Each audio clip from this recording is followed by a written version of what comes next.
안녕하세요. 박선아 변호사입니다. 여러분, 피해자에게 마약을 먹이고 사기 도박을 한 일당들에 대한 이야기 들어보신 적 있으신가요? 영화에서나 볼 법한 이 이야기는 제가 검사로 재직할 시절에 수사했었던 사건 이야기이기도 합니다. 여러분들께 전달해드릴 만한 유익한 정보들이 여러 개 있어서 첫 번째 이야기 주제는 사기 도박 수사 이야기로 정해보았습니다. 구체적인 사건 내용 설명드리기에 앞서서 사기 도박은 사기일까요? 도박일까요? 그 정답은 도박의 본질을 이해하면 쉽게 찾을 수가 있습니다. 도박의 본질은 결과의 우연성에 있습니다. 도박을 하는 사람의 능력이나 노력에 따라서 결과가 달라지는 것이 아니고 우연에 의해서 결과가 발생하여야 도박이라는 것입니다.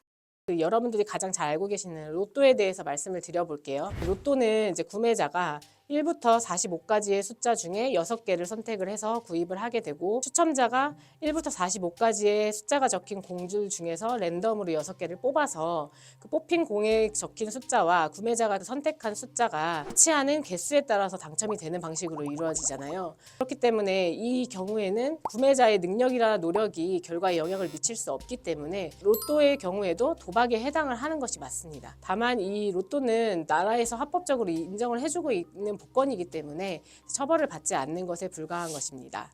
자, 그럼 지금부터는 제가 직접 수사했던 사건에 대한 이야기로 넘어가 보겠습니다. 피해자 몇 명이 미리 사기 도박을 계획을 한 후에 돈 많은 피해자 한 명 타겟으로 정해놓고 피해자에게 이제 마약을 먹이고 자신들이 계획해 놓은 도박판에 데리고 가서 돈을 전부 잃게 한 그런 사안이었습니다. 여기서 이제 타겟이 된 피해자는 단 한 명이었고요. 모든 가담자들은 이제 사전에 다 섭외해 놓은 사람들이었어요. 범행에 이용된 마약은 필로폰이었고 도박을 했던 게임은 바카라였습니다.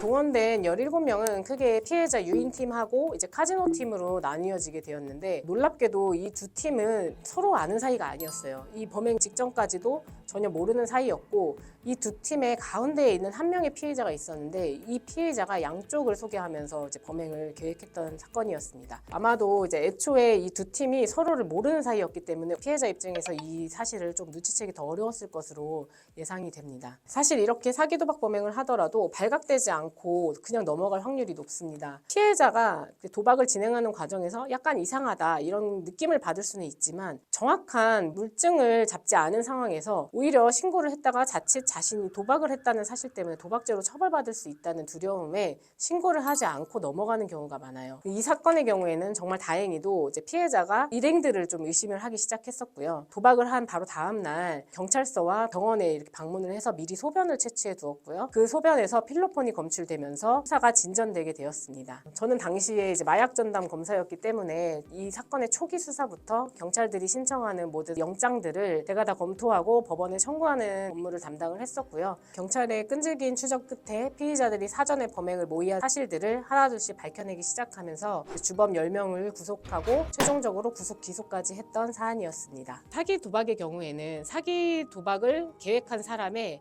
계획에 따라서 결과를 좌지우지할 수 있는 것이기 때문에 도박에서 말하는 결과의 우연성이 배제되어서 도박에 해당하지 않습니다. 따라서 사기 도박을 실행한 사람은 사기죄로 처벌을 받게 되고요. 사기 도박 범행을 모르고 도박을 한 사람은 사기 도박의 피해자일 뿐 도박죄로 처벌을 받지 않는다는 점을 알려드립니다. 피의자들이 구속된 이후부터 저에게는 한 2개월 같았던 20일 동안의 수사 내용에 대해서는 다음 영상에서 말씀드리도록 하겠습니다. 오늘 영상이 유익하셨다면 구독과 좋아요 그리고 알림 설정까지 부탁드립니다. 감사합니다.